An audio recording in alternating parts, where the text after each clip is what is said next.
Bismillahirrahmanirrahim.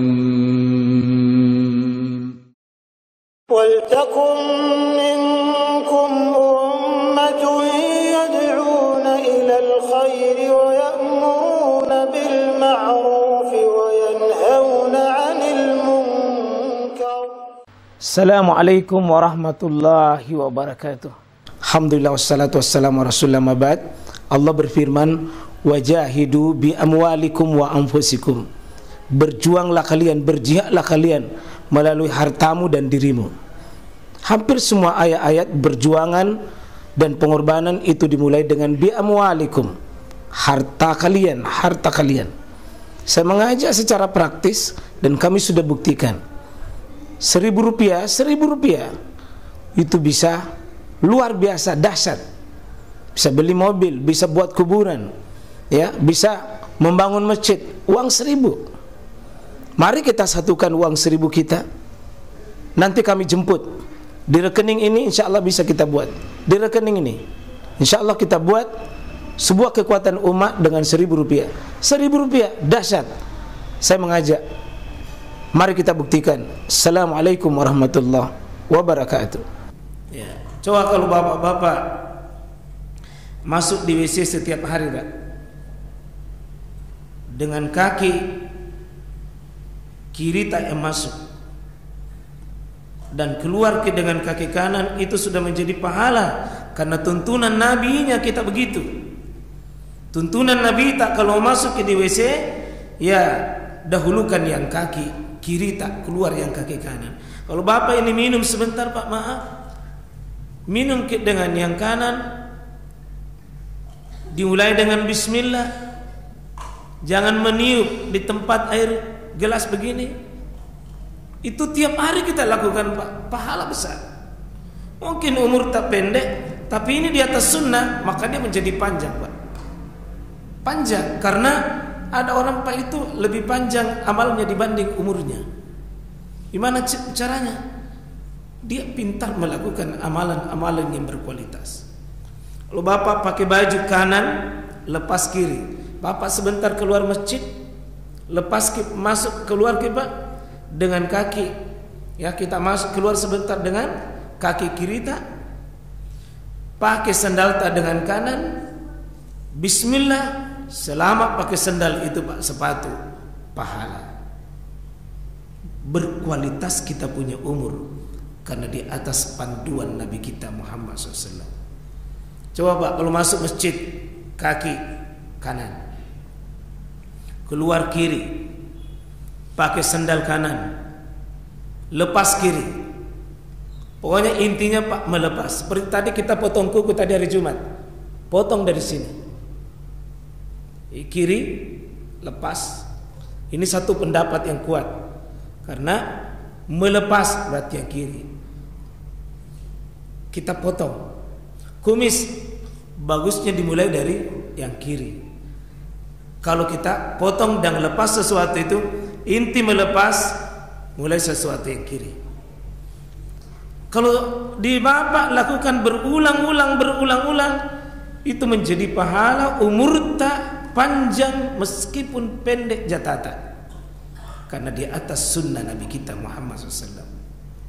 InsyaAllah, Pak, berusaha, dan mungkin resep-resep 6 perkara bisa menjadi pemenang dalam amal kita, Pak. Jadi ada orang cerdas beramal, Pak. Cerdas beramal itu bukan cuma sekedar banyak amalnya, tapi dia melakukan amal yang sifatnya berkualitas. Mana amalan berkualitas? Mungkin, Pak, diremehkan, tetapi bagi Allah Rasulnya itu besar. Nanti insya Allah kita lanjutkan. Saya masuk di bab imamah, bab menjadi imam. Bab menjadi imam, artinya perkara-perkara akan kita bahas di sini, jenis-jenis imam dan model-model imam, dan hal-hal yang bisa menjadi imam dan hubungan imam dengan makmum. Kita baca antara lain begini, Pak. Bolehnya imam itu orang buta, boleh hamba sahaya, boleh mantan budak. Orang buta itu Pak bisa jadi imam. Disebutkan hadis yang sahih Imam Ahmad di kitab Musnadnya, Imam Abu Dawud di kitab Sunannya. An Anasin, dari sahabat yang mulia Anas bin Malik, anna Nabiya sallallahu alaihi wasallam istakhlafa ibnu Ummi Maktum. Pernah dipilih itu siapa? Abdullah ibnu Maktum. Ini seorang yang buta Pak. Waktu sahabat pergi berperang, yang tinggal menjaga gawang itu Abdullah ibnu Maktum. Dan sekaligus di posisi beliau adalah ya ummun nasa wa huwa a'ma. Beliau yang mengimami manusia jamaah padahal dia dalam keadaan buta. Jadi orang buta bisa jadi imam. Orang buta bisa jadi imam. Seperti imamnya dulu 99 Pak ya. Itu sahabat saya di sekampung saya di kampung itu Ustaz Iqbal, itu orang buta Pak. Tapi kalau Bapak bacakan dia ayat, satu kali Bapak bacakan dia tinggal. Kalau Bapak baca tafsir, begitu Bapak baca dia sudah simpang di otaknya itu. Saya bilang salah baca kok. Tidak begitu tadi. Itu orang buta Pak. Allah kasih ketajaman pikiran yang sangat luar biasa. Dia hafal itu Pak, berbagai kitab tafsir. Karena satu kali dibacakan, seperti dulu kecerdasan, saya tidak bandingkan, tapi ada dulu manusia cerdas seperti Imam Al-Bukhari. Biar main-main dulu Pak. Orang belajar di sini, di luar dia main-main, sebentar dicek orang, Imam Al-Bukhari mengatakan, saya bisa ulangi tadi apa yang kita jelaskan. Itu cerdas Imam Bukhari Pak. Beda kita sebagian sekarang duduk di majelis tapi suruh ulangi ada, tidak bisa. Imam Bukhari cerdas itu seperti tadi Ustaz Iqbal itu, saya kenal beliau, masya Allah, Allah kasih Pak kecerdasan. Matanya zahirnya buta, tapi mata hatinya melihat. Itu bisa jadi imam ya, jadi bisa. Kemudian imamahnya orang fasik, orang yang pernah membunuh, pernah berzina, pernah melakukan dosa besar, mantan peminum, itu bisa jadi imam. Bisa jadi imam. Jadi jangan pas suatu saat misalnya orang bertobat nih kepada Allah, lalu jadi imam sebenarnya tidak sah sholatnya itu. Oh jangan Pak, bisa jadi imam itu. Kalau ada orang sah sholatnya untuk dirinya, maka sah pula mengimami orang lain, selama tidak ada aturan khusus. Kalau ada orang banyak sah sholat untuk dirinya, berzina kan meskipun pernah berzina tetap sah sholat untuk dirinya. Tidak ada orang mengatakan bahwa penzina tidak diterima sholatnya. Demikian juga pemabuk, demikian juga pembunuh dan seterusnya. Itu di mana diambil hadisnya? Hadis Bukhari di kitab tarinya. Cuma kalau hadis begini sudah di kitab. Jadi lain itu Bukhari di kitab sahihnya, lain Bukhari di kitab tariknya. Kalau sahih Bukhari Pak tidak perlu kita komentar tentang kesahihan. Kalau sahih Bukhari. Tapi kalau Bukhari dalam kitab tariknya sama dengan kitab Adabul Mufrad Imam Bukhari, oh tidak semua sahih di dalamnya. Meskipun ini tetap diakui oleh ulama bisa diamalkan insyaallah. Anak Abdul Karim Al-Bukai qol adraktu 10 min ashabin Nabi sallallahu alaihi wasallam kulluhum yusalli khalfa a'immatil jawr. Di sini katakan bahwa dari Abdul Karim Al-Bukai, ia menuturkan, aku pernah hidup bersama 10 sahabat Nabi. 10 sahabat Nabi. Ya. Jadi asyratan min ashabin Nabi kulluhum, semua 10 sahabat Nabi ini sahabat Nabi Pak, muridnya Nabi langsung, yusalli khalfa a'immatil mahjur.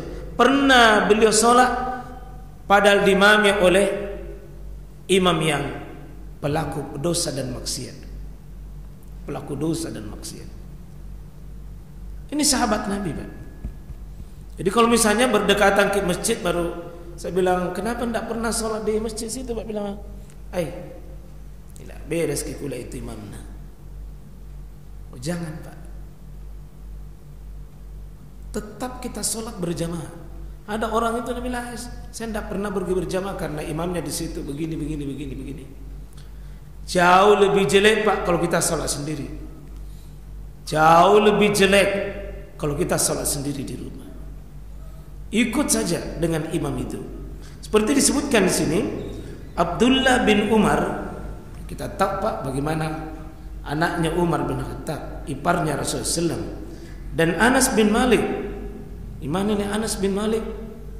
Sosok yang pernah tinggal di rumah Nabi lebih 10 tahun. Hafal hadis lebih 1000. Abdullah bin Umar lebih 2000 hadis, Pak. Beliau salatnya luar biasa nih. Pernah salat di belakangnya Al-Hajjaj bin Yusuf. Ini seorang fasik. Hajjaj bin Yusuf. Fasik, Pak. Ahli maksiat. Tapi beliau salat di belakangnya. Karena ahli maksiat itu menanggung dosanya kepada Allah. Bukan kita yang tanggung dosanya. Yang penting tidak bermaksiat pada waktu salat. Tidak bermaksiat waktu salat. Abdullah bin Mas'ud, gimana kita ketahui bagaimana Abdullah bin Mas'ud? Sosok yang banyak meriwayatkan hadis seperti tasyahud yang kita baca, at-tahiyatu lillahi wassalawatu wattayyibat, assalamu alayka ayuhan nabi wa rahmatullahi wa barakatuh. Itu riwayatnya Abdullah bin Mas'ud. Kita salat jenazah Allahu Akbar, itu riwayat Abdullah bin Mas'ud. Bagaimana kita takbir Idul Fitri, itu adalah riwayat Abdullah bin Mas'ud. Disebutkan Abdullah bin Mas'ud pernah salat di belakangnya Al-Walid bin Mu'id, juga seorang fasik.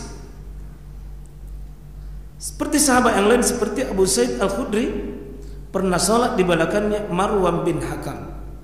Padahal semua imam-imam ini, Al-Hajjaj bin Yusuf, Al-Walid bin Abu Mu'id, Marwan bin Hakam, pernah mengimami sahabat ini. Dan sahabat tidak ada yang mengatakan saya tinggalkan karena dia ahli maksiat. Jadi bolehnya seseorang, misalnya kalau bapak dulu itu suka dulu main judi itu,